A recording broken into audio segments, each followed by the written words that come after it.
ዛሬ የምንነጋገረው ስለ አይናችን ነው።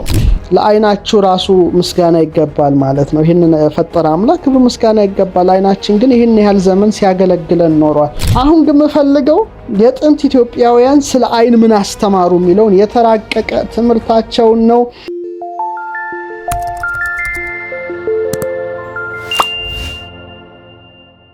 ዛሬ የምንነጋገረው ስለ አይናችን ነው። ስለ አይናችን አስገራሚ ነገር ነው ይዤላችሁ የምቀርበው። በጣም ደስ ከሚለኝ አንዱ ማለት ደስ ከሚያስደስተኝ አንዱ በአጠቃላይ የተፈጥሯችን ስርዓት በጣም ነው የሚገርመኝ እና ያስደስተኛልና ዳዊትም ነው ግሩምና ድንቆኝ የተፈጠረ ያለውና አመሰግናለሁ ያለውና ቅንድባችን ያስገርመናል፣ አይናችን ያስገርማል፣ ያፍንጫችን ቀዳዳ ይገርማል፣ ከንፈሮቻችን ይገርማሉ፣ ጥርሶቻችን ይገርማሉ። በአጠቃላይ ከራስ ፀጉር እስከ እግር ጥፍር ያለው የሰውነታችን ስርዓት በእጅጉ ይገርማል። ዛሬ ግን ከሚያስገርሙኝ ደግሞ የበለጠ አይን ነውና ዛሬ ስለ አይን ይዤላችሁ ነው የምቀርበው። በጣም ረቂቅ ምስጢር ነው የምነግራችሁ። ዝግጁ ሁኑ።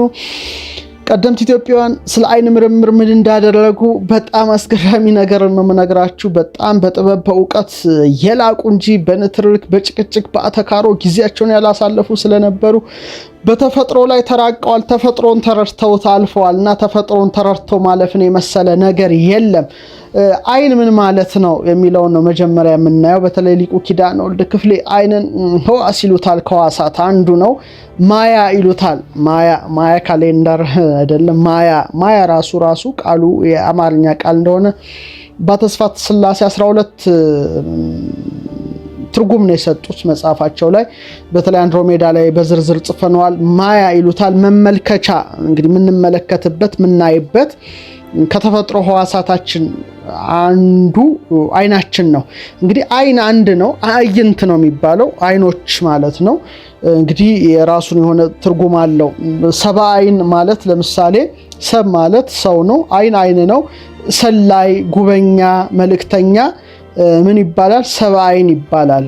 እንግዲህ የራሱ ትርጉም አለው። ለምሳሌ አይን ማለት ምንጭም በግዕዝ ቋንቋ አይን ተብሎ ይጠራል። ለምሳሌ ከአይናችን ውስጥ ምን ጠብጠብ ይላል? እንባ ጠብጠብ እንደሚል እንደዚህ ሁሉ ውሃው ልክ እንደ እንባ የሚፈልቅበት ስለሚሆን አይን ይባላል። ምንጭ አማርኛ አይን በግዕዝ ይባላልና ዛሬ ስለ አይናችን ነው አስገራሚ ነገርን ይዤላችሁ የምቀርበው። ሀሳብ አስተያየታችሁን ስጡን። አይናችሁን ደግሞ አድንቁት። እግዚአብሔር የሰጠን መመልከቻ ነውና የሰውነታችን መብራት አይናችን ነው። ስለዚህ አይናችሁንም እንድታከብሩት በዚሁ መልእክቴን አስተላልፋለሁ። አሁን መጀመሪያ ሳይንሱን አጠቃላይ ያለው ሞደርን ሳይንስ በተለይ ስለ አይን የሚናገረው ነግራችሁና ወደምንፈልገው ወደ ኢትዮጵያውያኑ የአይን ምስጢር መራቀቅ እንተነትነዋለን። ወደዛ ሄድላችኋለሁ። ክቡራን ተመልካቾቻችን እንግዲህ አይን በጣም ውስብስብ እና አስገራሚ ከሆኑ የሰውነታችን ሕዋሳት አንዱ ነው እና ከአይን በላይ በጣም ውስብስቡ የሰው ልጅ አእምሮ ነው፣ ብሬን ነው በሳይንሱ የሚነገረው። እንደ ሳይንሱ ከሆነ ጽንስ በተፈጠረ ከ2 ሳምንት በኋላ አይኑ ማደግ ይጀምራል ነው የሚለው። ከ2 ሳምንት በኋላ የጽንሱ አይን ወደ መቀረጽ ተስዕሎተ መልክ ይባላል በኢትዮጵያውያኑ አጠራርና ከመልኮቹ አንዱ ወይም ከሕዋሳቱ አንዱ አይን ነውና ወደ ማደግ ይጀምራል።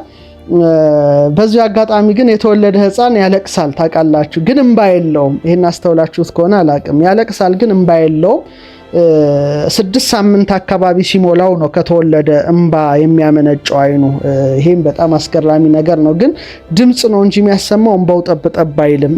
ይጮሃል ግን እንባ አታዩበትም። ይሄ ወላጆች የምታውቁት አንድ እውነት ነው። በዚህ አጋጣሚ ደግሞ ሰው ሲያረጅ እንባው እየቀነሰ ይሄዳል። ሲወለድ እንባ እንደሌለው ሲያረጅ ግን እንጉርጉሮ ሊያንጎራጎሩ ይችላሉ እናቶቻችን፣ ግን ብዙ ላያለቅሱ ይችላሉ።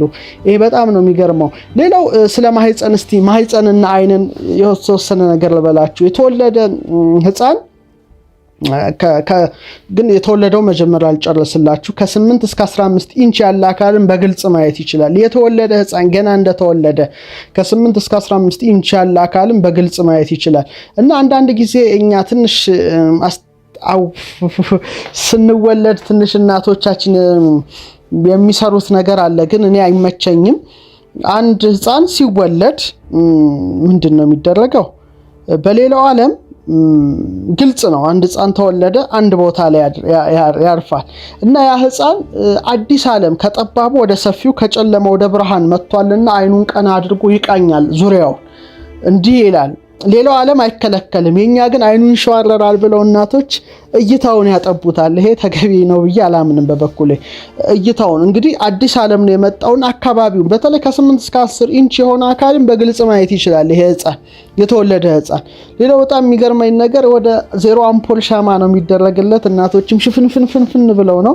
ሌላው ዓለም ላይ ግን ይህንን አላየሁም። ይሄ እንግዲህ ምን አይነት ባህል እንደሆነ አላቅም። ሊያስረዳኝ የሚችል ካለ ለመረዳት ነው ዝግጁ ነኝ፣ ኦፕን ማይንድድ ነኝ። ግን ይገርመኛል።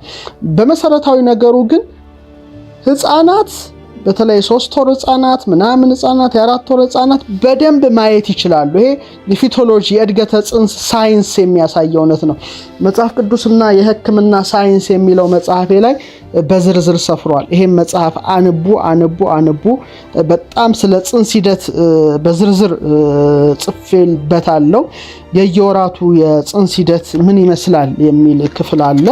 እዛ ላይ በደንብ አድርጋችሁ እንድታዩ የሳይንሱን ማስረጃ ነው የጻፍኩት። ለምሳሌ አንድ ህፃን ሲጸነስ በመጀመሪያው ወር ሰብአዊ ባህሪያቶች ሁሉ ይፈጠራሉ። ትክክለኛ ቦታውን ይይዛል። የጽንሱ የልብ ትርታ መሰማት ይጀምራል። ደሙ ይዘዋወራል ነው። ይሄ መጀመሪያው ወር ላይ ነው። ጽንስ በተጸነሰ በሁለተኛው ወር እድገት ላይ ነው። አንጎሉ ኤሌክትሮኢንሴፋኖግራም በሚባል መሳሪያ ሊለካ የሚችል ንዝረትና ሞገድን ይፈጥራል። አፍንጫው፣ አይኑ፣ ጆሮ፣ የእግር ጣቶች ሁሉ መታየት ይጀምራሉ። ስለዚህ አይኑ መታየት የሚጀምረው በ2 ወር በተጸነሰ ነው። የራሱ የሆነ የእጅ አሻራ ይኖረዋል። ምላሱንም መንካት ይችላል። የ2 ወር ጽንስ ይላል ሳይንሱ። የ3ኛው ወር ደግሞ መዋጥ ይችላል፣ መመልከት ይችላል። ስለዚህ በደንብ አድርገው የ3 ወር ጽንሶች መመልከት ይችላሉ ማለት ነው። መመልከት ይችላሉ፣ መንቀሳቀስ ይችላሉ፣ እጃቸውን ሊጠቡ ይችላሉ። ይሄ ምላቸው የ3 ወር ጽንሶች ነው። በተለይ ደግሞ ከ10 እስከ 11 ሳምንት አካባቢ አሚኒዮቲክ የሚለውን ፈሳሽ እየዋጡ ይሸኑ ይችላሉ። ፈገግ የሚል ፊታቸው ፈገግ ሊል ይችላል ደም ሲዘዋወር። 4ኛው ወር ላይ ክብደታቸው 6 እጥፍ ያድጋል። ከ8 እስከ 10 ኢንች እድገት ያሳያሉ። የእናታቸውን ድምፅ ለይተው ይሰማሉ። የ4 ወር ጽንስ የእናቱን ድምፅ ይሰማል። ይሄንንም ባለፈው ስለ አእምሮ በነገርኳችሁ ክፍል ቪዲዮ ላይ ማየት ትችላላችሁ። 5ኛው ወር ቆዳው፣ ጠጉራቸው፣ ጥፍራቸው ያድጋል። ህልም ያልማሉ። REM ስሊፕ ባለፈው ስለ ህልም ስነግራችሁ አቅርቤዋለሁ። ማልቀስ ይችላሉ፣ አየር ካለ ማለት ነው። ከማህፀን ውጭ መኖር ይችላሉ። እና በጣም የሚገርመው ዶክተር ሄኖክ የሚባል ፊቶሎጂስት አንዴ መጥቶ ይሄ ሌጂስሌቲንግ ሞራሊቲ ላይም ታገኙታላችሁ፣ መጥቶ አንድ የሚገርም ነገር ነው የነገረን። ከ3 ጀርመን ሀገር በጣም ፊቶሎጂስት ነው። ምን አለ? ቆይቷል። በነበርኩበት ትምህርት ቤት መጥቶ ስልጠና ሲሰጥ ሳሙኤል ይባላል። ፎቶም አለ ያሳየን። ጀርመን እናትየው ማህፀኗ ውስጥ ችግር ሲፈጠር መሳሪያ ገባ ለማከም እናትየውን ማለት ነው። ሳሙኤል ገና በማህፀን ውስጥ ነው። ገና የ3 ወር ጽንስ ነው። እና ያ መሳሪያ ሲገባ በእጁ ያዘው መሳሪያውን ማለት ነው። እና ፎቶ አነሱት። ካደገ ደግሞ ከ6 ዓመት በኋላ ሳሙኤልን ፎቶ አነሱት እና በማህፀን አይቶ ይዟል ማለት ነው። ስለዚህ አይኖቻቸው ይሰራል የህፃናቱ በማህፀን እያለ። ይሄ በጣም የሚገርም ነው። እንግዲህ ሳሙኤል ነው ስሙ። ምናልባት ኢንተርኔት ላይ ፎቶውን ልታዩት ትችላላችሁ። ሌላው አይናችን እንግዲህ ዙሪያው 1 ኢንች ሊሆን ይችላል፣ ግን 0.25 አውንስ ይመዝናል። ይሄ የአይናችን እንትን ራሱ በሚዛን እና በየቅጽበቱ ወይም በየሴኮንዱ 50 የተለያዩ አካላት ላይ ማተኮር ይችላል። እንዴት አይነት ተፈጥሮ ነው ያለን ማለት ነው። ይሄ በጣም የሚገርም ነው። 50 የተለያዩ አካላት ላይ ባንዴ በሴኮንድ ማተኮር ይችላል። ብቃት አለው ማለት ነው። በአማካይ ወደ 10 ሚሊዮን የተለያዩ ቀለሞችን መለየት ይችላል ይላል ሳይንስ። መሰረታዊ ቀለሞች አሉ፣ ድብልቅ ቀለሞች አሉ። ብቻ እነዚህን ሁሉ መለየት የሚችል ብቃት ያለው ነው አይናችን። ይሄ በጣም ከሚገርም ነው። አሁን 2 አይነት ክርክሮች አሉ በህይወታችን ቁመት እድገት የለውም የሚል ጥናት አለ። አንዴ እንደተፈጠረ እንጂ አያድግም ይላሉ። አንዳንዶች አጥኞቹ ግን ምንድነው የሚሉት የመጀመሪያዎቹ 2 ዓመታት ያድጋሉ፣ በወጣትነታችን ደግሞ ሙሉ ቅርጻቸውን ይይዛሉ፣ አፍንጫና ጆሮ ግን ማደግ አያቆምም የሚል አለ። 2 አይነት አመለካከት አለ። የተሻለውን መያዝ ነው። ሌላው ስለ አይን በጣም የሚያስቀኝና የሚያስገርመኝ አይን ከፍቶ ማስነጠስ አይቻልም። እስቲ ሞክሩ። የውሸት ማስነጠስ ሞክሩ፣ አስነጥሱ። ግን አይናችሁን ገልጣችሁ እስቲ ያስነጥሱ ነው። እየሞከርን ነው የሚል አንዳንድ ነገሮች እያየው ነው። እስቲ ሞክሩ ትንሽ 1 2 3 የምታዩትላ ኦልሞስት ወደ 400 ምናምን ሰው ገብቶ ይታየኛል መሰለኝ እንግዲህ የሚያሳየና እስቲ ማስነጠስ ሞክሩ።